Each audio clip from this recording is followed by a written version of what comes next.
Robert De Niro tried to humiliate Karoline Leavitt on live TV, but her calm, razor-sharp comeback left him completely speechless, and the internet hasn't stopped talking since. It was supposed to be just another Monday segment on The Exchange, a political roundtable broadcast out of a studio in Santa Clarita, California. The kind of show where the panelists barely let each other finish a sentence, where zingers get more airtime than solutions. But this time, the atmosphere felt off before the cameras even started rolling. Backstage, you could feel it. Karoline Leavitt, seated calmly in the prep area, flipping through her notes, didn't say much. She wore a plain navy blazer, no flashy jewelry, just a focused expression that looked almost too calm. The production assistant offered her water. She took it, barely sipping. A few feet away, Robert De Niro leaned back in his chair. He wasn't on to promote a film, no press tour. He'd been invited to offer his thoughts on the political climate, but everyone in the studio knew he came with opinions sharp enough to cut glass. One of the sound techs whispered to another, "Bet he goes off script." They weren't wrong. The segment was meant to pit celebrity perspective against political commentary. Nothing new, nothing surprising. That formula had been run dry for years, but the producers figured the tension would get views. De Niro, the iconic actor known for never filtering his words, and Leavitt, a young conservative with a reputation for pushing back harder than expected. When the show went live, there was no fanfare, no dramatic music, just the familiar panel of three. Host Colin Dre, seated in the center, De Niro on his right, Karoline on his left. 2 minutes in, the conversation was already veering off course. "Look, this country's been manipulated by media mouthpieces and wannabe patriots," De Niro said, not bothering to hide the venom. "And I'm sorry, but some of these so-called voices of the new generation, they're parroting garbage." He didn't look at Karoline. He didn't have to. Colin tried to reel things in. "Robert, let's stick to—" But De Niro waved him off. "No, let's call it what it is. People like her," he pointed, now clearly addressing Karoline, "are just talking heads trying to sound smart while peddling nonsense that divides people. That's not bold. That's ignorant." The room didn't go quiet. It went heavy. You could feel the pause that always comes after someone crosses a line on live TV. Producers in the control room leaned in. The host blinked like he didn't know if he should interrupt or wait for Karoline to answer. She didn't flinch. Karoline kept her hands clasped in her lap. No shift in posture. Just a long look at De Niro that felt like it lasted 5 full seconds. Not angry, not amused, just focused. That's when something shifted. She leaned forward just slightly, as if to speak, but held her breath for half a second longer. An instinct, maybe, or just practiced restraint. It wasn't just about politics anymore. It was about pride, ego, power dynamics in real time, live, with no edits and no net. And still, she said nothing. At least, not yet. In that silence, the audience at home, scattered across kitchens in Ohio, break rooms in Kansas, barbershops in Bakersfield, leaned closer to their TVs. They didn't know what was about to happen, but they could tell it wasn't going to be another one of those debates where nothing actually gets said. Karoline didn't rush her answer. She just let the moment breathe, and that decision alone flipped the script. Suddenly, it was De Niro who looked impatient, shifting slightly in his seat, arms crossed tighter than before. But no one expected what Karoline would say next. The host tried to shift the conversation. "Okay, let's bring it back to—" But Karoline raised a hand, calmly, without looking at him. "Let me respond to that." Her voice didn't rise. No sarcasm, no dramatic build-up, just steady. She turned toward De Niro, still with that faint smile. Not mocking, not friendly, but the kind of expression you wear when you know exactly what you're about to say. "I find it interesting," she began, "that a man who made a career playing gangsters and broken men thinks it's his job now to lecture young women on intelligence." The host froze. One of the camera guys actually mouthed, "Whoa." De Niro chuckled, tight-lipped. "Oh, here we go." Karoline wasn't fazed. "You called me a parrot," she said. "You think because you've starred in some of the most violent, male-dominated films in history, that you now have the moral clarity to judge someone you've never had a conversation with?" De Niro leaned forward. "You don't know me." "I don't have to," she replied, "because this isn't about who you are. It's about what you did. You came here not to have a discussion, but to perform. You came here to insult, and when you didn't get instant applause, you doubled down. The host cleared his throat. Let's keep this. Karoline kept going. You came here thinking I would squirm, that I'd shrink because you've been on magazine covers and I haven't. But I wasn't raised to measure truth by the fame of the person speaking. For the first time, De Niro didn't speak. He watched her, quietly. That tight grin vanished. Karoline added, You know what's lazy, Robert? It's not being young. It's not having strong opinions. What's lazy is showing up and using your name as a shield to avoid any real conversation. No cue cards. No pre-written soundbite. Just her. Backstage, one of the associate producers put a hand over her mouth and whispered, Did she just body De Niro? The host turned toward De Niro. Robert, do you want to respond? He shrugged. I've got nothing to prove to her. Karoline didn't even blink. Exactly, because you came here expecting a target, not a partner in debate. And now the room started to change. You could feel it in the silence. It wasn't just that Karoline had held her own. It was that she hadn't needed to raise her voice to do it. No theatrics, no flinching. She hadn't turned the table. She'd quietly carried it somewhere else. Online, the clip hit the first few news feeds just seconds after it happened. Someone in the control room, maybe a tech assistant or intern, had already clipped and pushed it out. Karoline Leavitt snaps back at Robert De Niro live. The hashtags followed. So did the screenshots. But inside that studio, none of that mattered yet. What mattered was what happened in the moment, and the subtle shift that came after. De Niro leaned back again. His face was harder to read now, not smug, not dismissive, just quiet. Karoline sat still, but her presence felt twice as large as it had minutes earlier. She wasn't performing. She wasn't gloating. She just looked ready. The host, unsure what to do next, tried to jump into a different question about voter demographics in Arizona, but nobody in that room was thinking about swing states. Not anymore. But Karoline's response wasn't just a TV moment. It was about to become something much bigger. It didn't take long for the internet to ignite. Less than 15 minutes after the broadcast, the clip was trending across 5 platforms.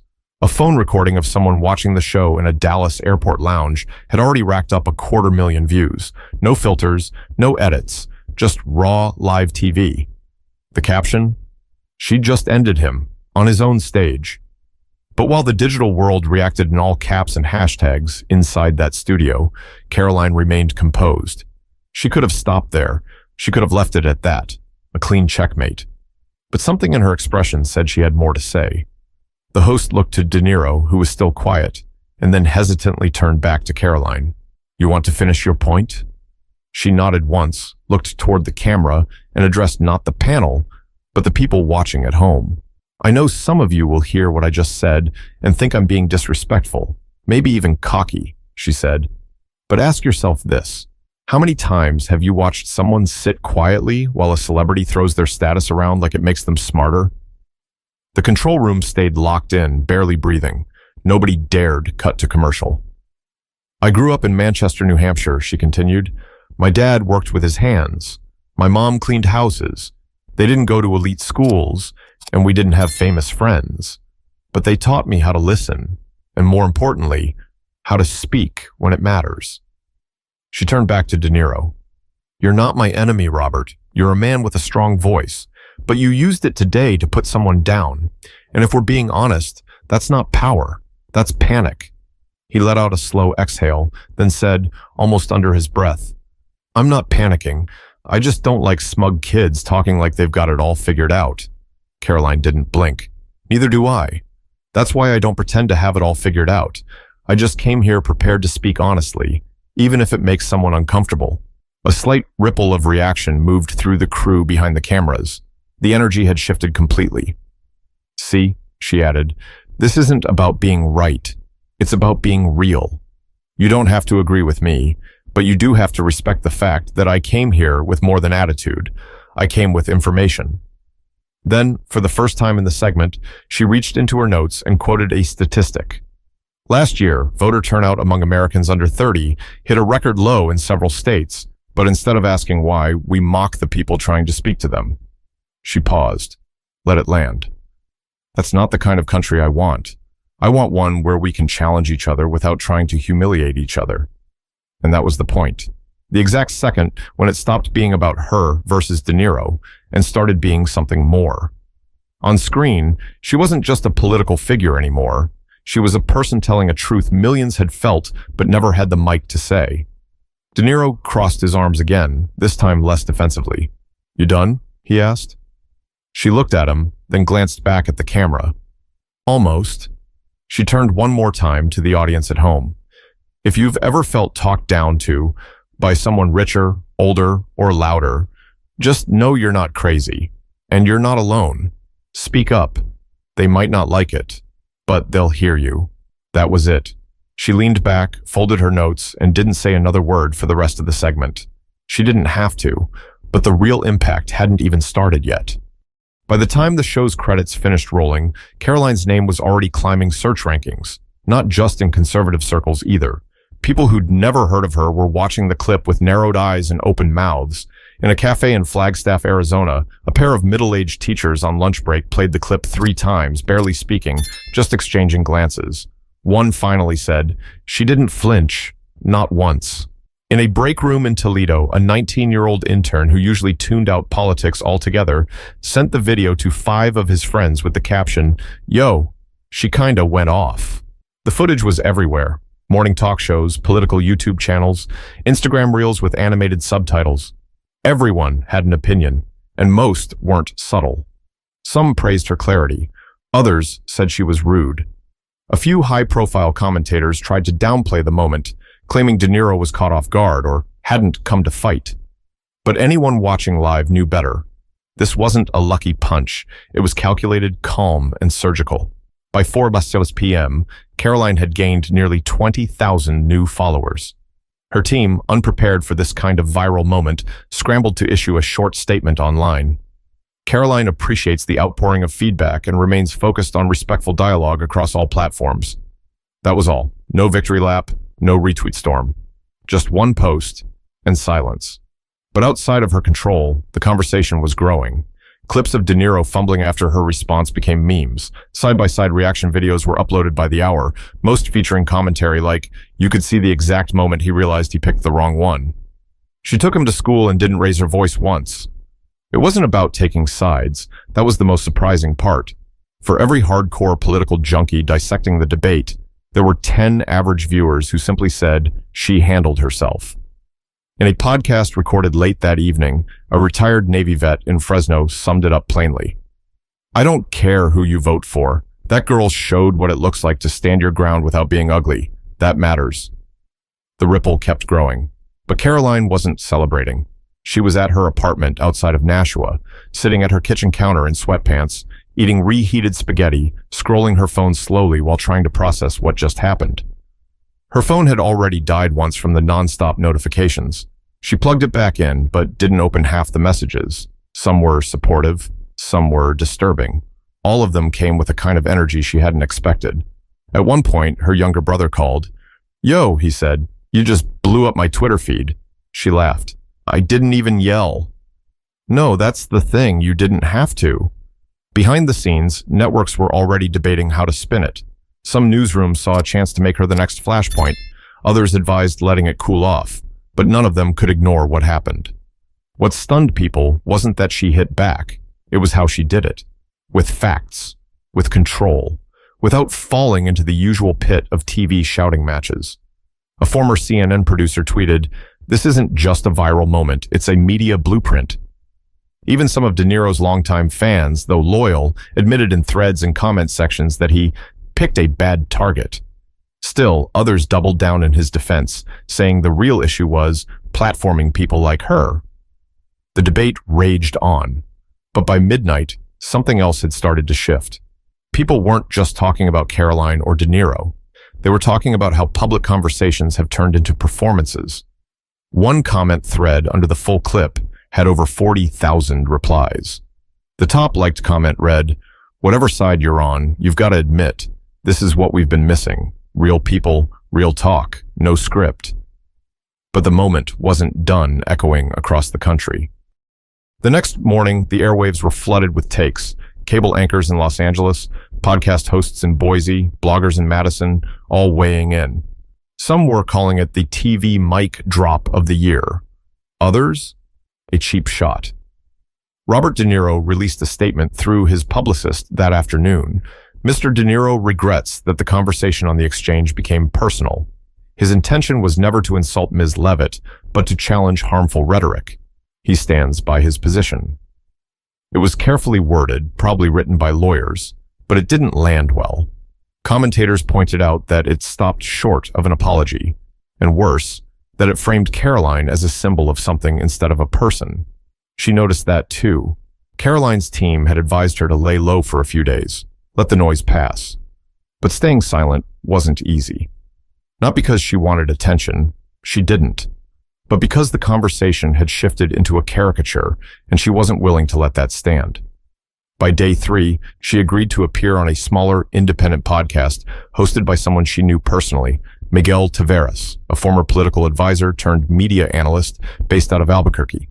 The episode was recorded in his kitchen, no producers, just 2 mics and a pitcher of water on the table. "Were you surprised by the backlash?" Miguel asked.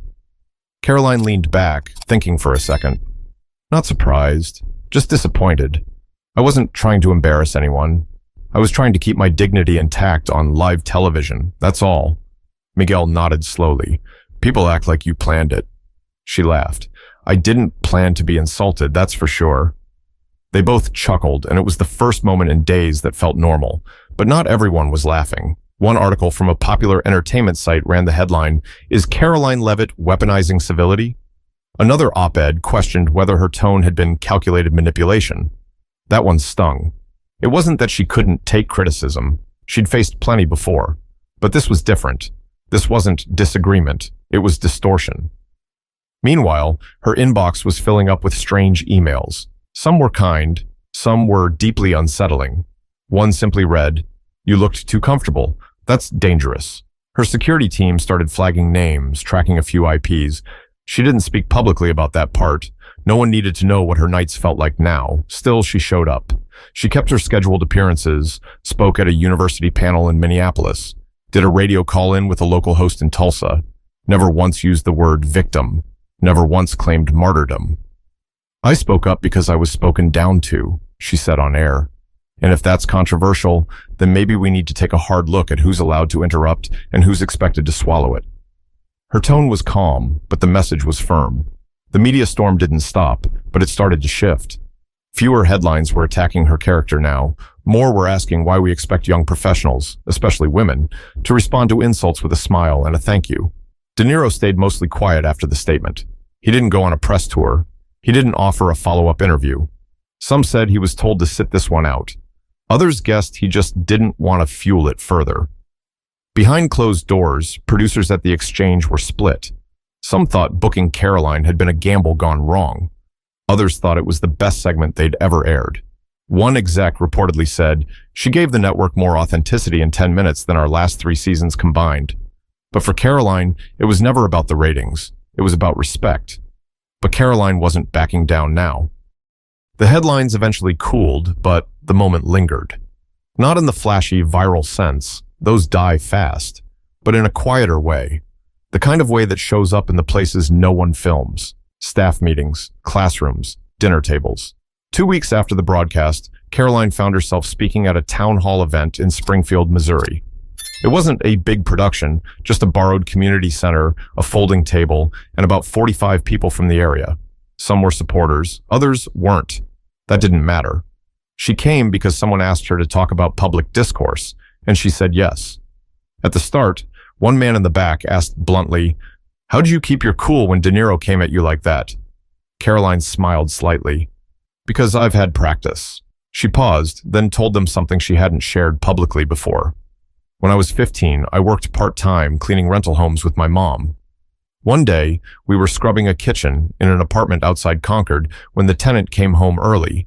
He saw me, saw her, and asked if we were the help or just trespassers. He didn't mean it as a joke, and I remember looking at my mom, waiting for her to say something, to yell, maybe, but she didn't. She just stood up, wiped her hands, and said, 'We're the ones making this place worth living in.' Then she grabbed the mop and went back to work. Karoline glanced around the room. No one said a word. That moment stuck, because it taught me something I've never forgotten. People will look at you and try to shrink you down with their words, and sometimes the best response isn't fire. It's facts. It's composure. An older woman near the front leaned forward. "You think that works every time?" Karoline answered honestly. "No, not always, but it's never wasted." That moment in Springfield didn't go viral. No one clipped it for social media. But it mattered in the way that real things matter, quietly, without applause. Later that night, back in her hotel room, Karoline sat with her laptop open but untouched. She thought about her mother, that mop, that sentence, and how many people in the world had been reduced by others who assumed their fame gave them the right to talk down. What happened with De Niro wasn't new, it was just televised. People mistake volume for value. They think if you're louder, older, more known, you win by default. But that's not how truth works. The truth doesn't shout. It holds its ground. That's what she had done on that stage, and that's what her mother had done in that kitchen all those years ago. Karoline didn't want to be famous. She didn't want to be turned into a symbol. But she understood now that the moment wasn't about her alone. It never had been. In Montana, a high school senior who watched the segment decided to apply for a debate scholarship she'd been too nervous to pursue. In Tampa, a local pastor used Karoline's TV moment in a sermon about integrity under pressure. In Akron, a college professor added the clip to a media ethics course syllabus. Small things, not headlines, but real. Karoline reread one message before bed, sent from a woman in Cedar Rapids. "You reminded me that I don't have to match someone's energy to hold my space. Thank you." She sat with that for a while. But this wasn't just about two people on TV. By the end of that month, you could sense it. Something had changed. Not in politics. Not really. That world kept spinning with its usual noise. But in the way people talked to each other, especially in spaces where disagreement used to mean destruction, there was a slight shift. Not overnight, not everywhere, but enough to notice. In Phoenix, a college debate club brought up Karoline's segment during a group discussion, not because they agreed with her politics, but because they were stunned by how she handled being cornered on air. One student said, "It's the first time I've seen someone win an argument without trying to win." Another added, "She didn't defend her ego, she defended her stance." In Sioux Falls, a barbershop played the clip on a TV above the counter for a group of older men who usually kept the conversation light. That day, they ended up talking about what it means to stay composed, especially when you've got every reason not to. It was strange. The conversation wasn't about who was right or wrong anymore. It was about tone, about grace, about dignity. For the first time in a long while, people were talking about public dialogue as something worth saving. Networks began revisiting how they booked their panels. Behind the scenes, some producers questioned whether throwing gasoline on every conversation was actually helping ratings anymore. They still wanted fireworks, but now people seemed more interested in moments that meant something, not just ones that exploded. An editor at a media outlet in Portland published a piece titled, "When Quiet Strength Wins." It didn't go viral. It didn't need to. It was passed around in email chains and staff meetings. It said what a lot of people were feeling. We've spent years rewarding the loudest person in the room. Maybe it's time we start paying attention to the ones who can hold the room without raising their voice. And that sentiment echoed quietly through churches, schools, office break rooms, places where people don't usually talk politics because it's too messy, too charged. But now they were saying, "Did you see that thing on TV? That girl?" Not because they cared about left or right, but because they recognized something rare, someone refusing to take the bait. It reminded people of what it looks like when someone chooses clarity over chaos. Robert De Niro faded from the spotlight for a while. No interviews, no commentaries, and maybe that was for the best. He wasn't canceled, just quieter. Sometimes that's how correction happens, not with outrage, but with silence. Karoline, on the other hand, didn't rush to capitalize on the moment. She didn't sell merch or post a dozen reaction videos. She kept her schedule modest.